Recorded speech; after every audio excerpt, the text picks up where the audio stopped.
গৌরীরও ঘুম সেই সময় ভেঙে গেল। গোপাল, গোপাল আবার কোথায় গেল? এরপর গোপালকে না দেখতে পাওয়ায় গৌরী পিছু নিল। গোপাল এত রাতে কার সাথে যাচ্ছে দেখি তো।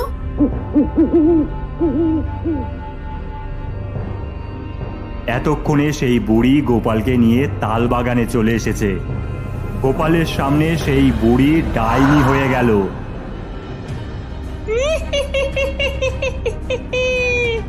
আমার বাগান থেকে তাল চুরি করেছিলি, হ্যাঁ? এবার মটকাবো তোর ঘাট। আরে হ্যাঁ রে, মটকাবো ঘাট। হনুমান ছুড়ল তাল, গোপালের মাথায় গিয়ে লাগলো। কি জোরে লাগলো! ওকে ছেড়ে দাও বলছি, আমরা তোমাদের